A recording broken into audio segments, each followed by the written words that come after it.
waan murugooday niyad ayaan iga dilantay waxa iga dhamaatay kalsoonidii oo dhan aan qof kale ku aamini lahaa si walba hadaan ula hadlay qisadani waa dhab waxaana inoo soo diray wiil lagu magacaabo Muniir oo ku nool Somaliland waxaan maqli jiray sahal maaha jacaylku haddaan lagula sidayno sibirku waa ka qaraariya haddaba haddii aad baahi u qabto jacayl waa inaad iska ilaalisaa nabaro badan oo khatar ku ah jacaylka waxaad tahay qof dhalinyaro ah waxaadna ku jirtaa xilligii aad ugu baahida badnayd dareenka jacaylka taa oo ay tahay haddana anigu ma fahmin xikmadda ku jirtaa in aad tijaabiso dareenka qof aadan jeclayn adigoo ku beeraya jacayl haddana ku cidleenaya isagoo ama iyadoo garabkaaga baahan markay halkaa marayso waxaad ka faa'iidaysato qofkaas daacadnimadiisa iyo qalbigiisa wanaagsan ee uu kuu furay ee kama aadan faa'iidaysan caqligiisa waxaan maqli jiray nabsi waa balaaye waadigan bullada ciyaarayee ka booday hadmaad booyi doontaa anna aan tuman baloolay waa tabintii shaacir haddaba daawadayaal si aad uga bogataan sheekooyin iyo qisooyin dhab ah oo quseeya waayaha nolosha ku xirnaaw oo subscribe saar beejkan cusub ee aayaha nolosha TV inala wadaag oo inoo soo dir maalmaha murugada iyo mahadada kugu beeray ee aan ka go'in xasuustaada adigoo fariin inoo soo diraya Muniir wuxuu leeyahay way fududahay in qofka uu hilmaamo waxa uu naftiisa suuqa uga soo iibsho laakiin aad bay u adag tahay buu leeyahay in qalbigiisa uu ka sulo jacayl naftiisu ay u qaaday ruux kale waa kan Muniir oo idinka codsanaya talooyin kana sheekeynaya bal siday wax u dhaceen noloshu waa ay kala xanuun badan tahay waa ay kala murugo badan tahay qof walbana si ayay ku soo martaa marka koowaad halkan waxaan ugu mahadcelinayaa maamulaha beejka aayaha nolosha mar walba xil iska saaraya sidoo bulshadiisa ula qaybsan lahaa dhibaatada ku soo kordha xagga nolosha waa ay ku yartahay beejkan oo kale maanta in laga helo Soomaalida mar labaad iyo mar koowaad waxaan ku leeyahay hambalyo walaalkay waxaan kaloo mahadcelinayaa dhammaan inta ku taxan beejkan waa Muniir Abubakar waxaan doonayaa inaan idinla wadaago qiso yar anigoo ku dhacday anigoo soo koobaya maalin maalmaha ka mid ah ayaa waxaa igu dhacday qiso aan la ilmeeyey mise abid aan la ilmeyn doono aanan nolosheedii laawi doonin maalin maalmaha ka mid ah ayaa waxaan isbaranay gabar ma doonaya magaceeda inaan sheego anigoo ilaalinaya xuquuqda iyo sharafteeda ma doonaya magaceeda inaan halkan kusoo bandhigo laakiin haddii ay maqasho waa ay isgaran doontaa markii aan isbaranayni waxay ahayd 2017 dhammaadkeedii waxaan isku baranay si niyada si galgacaltooya leh si ay ku dheehan tahay naxariis iyo ixtiraam mar walba waxaan anigu ahaa qof daneeya xiiseeya hadalkeeda ayadana sidoo kale waxaan wada qaadanay maalmaha adduunka midda ugu fiican midda ugu macaan aan maanta aan isleeyahay haddii ay soo laaban lahayd noloshooda heer ayay gaari lahayd waxaan wada qaadanay nolosha midda ugu macaan waxaan wada qaadanay farxadda midda ugu macaan ma inkirayo inay ahayd gabar qalbigaygu raacay gabar aniga aan jeclahay gabar aan islahaa la wadaag aayaha nolosha laakiin nasiib xumo maalin ayay isbedeshay maalin ayaa waxay isbedeleen wax walba oo inaga dhexeeyay waa maalinta noloshayda ee ku soo biirtay murugo xad dhaaf welibana aan fikir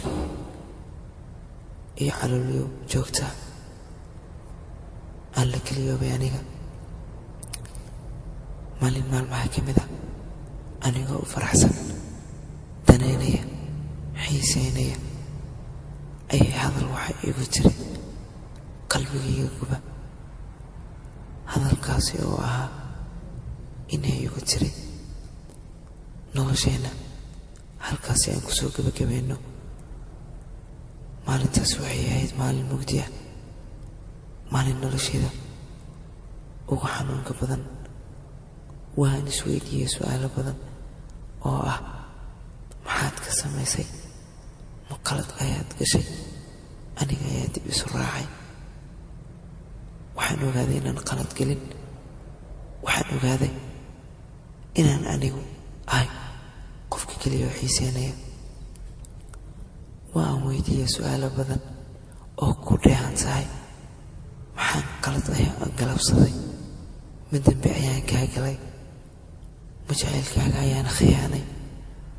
ma khiyaano adiga aadan ogeyn ayaan sameeyey? waxa ay igu jawaabtay, waxaan doonayaa oo keliya nolosheen inaan halkaan ku soo gebagabayno. anigu kama aan soo qaadin xumaan. waxaan isku dayay sidaan u bedeli lahaa go'aanka ay qaadatay. ugu dambeyntii waa aan bedelay go'aankaasi. xiriirkeenii halkaa ayuu kasii wadanay. farxaddiini halkaas ayaan kasii wadanay. ugu dambeyntii waxa aan dareemay inuu qofkani iga sii jeestay, inuu qofkani ii haynin jacaylkii awal uu ii hayay. waan murugooday, niyadda ayaad iga dilantay. waxa iga dhammaatay kalsoonidii oo dhan aan qof kale ku aamini lahaa. si walba haddaan ula hadlay, si walbaanu dareensiiyey, si walba ilinteedu qabatay, waxa ay noqotay farxaddii mid isu beddeshay murugo iyo qalbi jabaad u xanuun badan.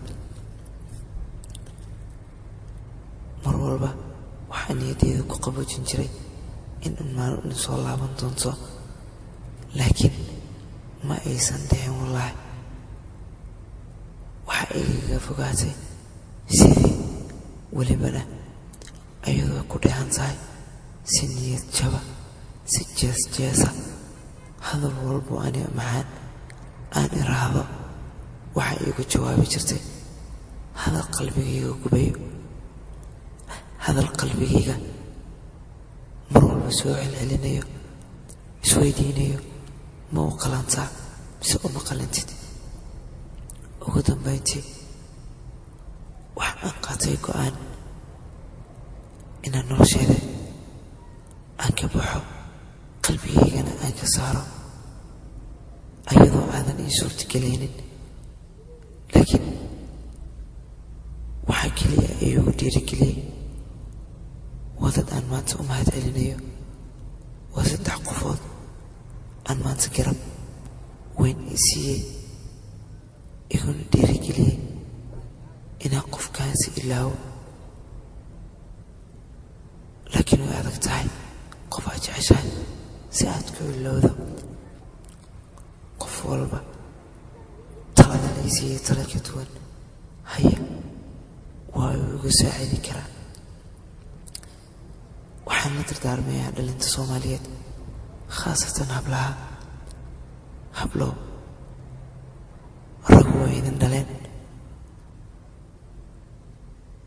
waad dhalateen, waad dhali doontaan, waad u dhixi doontaan. biliisa dhaawacina qalbi saddexaad idin jecel. ma ahan hablaha keliya, raggaba waa ka wada siman yihiin. biliis qof saddexaada kuu jecel qalbigiisa ha dhaawacin. u noqo sidoo asigoo kuu noqday, u jeclow sida asigoo kuu jeclaaday, u danee sida asiga oo kuu daneynayo. ha noqonin qof qiimaha la siiyey ku gacan seera ugu bedela qiimo aad u xanuun badan.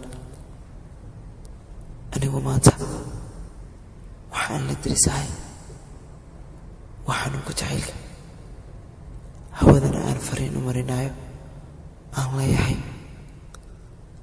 anigu haddii aan shalay ku jeclaa ama aan ahaa qof si dhaba kuu jecel maanta qalbigaygu waa uu quusanayaa waa jecel qabrigiisa sii gelay waa jecel sii dhimanaya waa jecel adiga aad u horseeday inuu baaboo waa jecel adiga aad u horseeday inuu noqdo qofku naca waxaan kuu kula dardaarmayaa ayahaaga mustaqbalka sida aniga aad ii dhaawacday ha u dhaawacin qof kale sida aniga maanta aad qalbigayga u jebisay qof kale ha u jebinin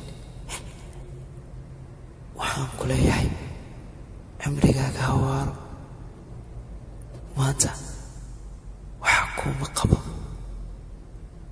laakiin ogsoonow nafsi waa madaali xanuunka aad maanta i marisay hubaal beri adiga ayaa maraya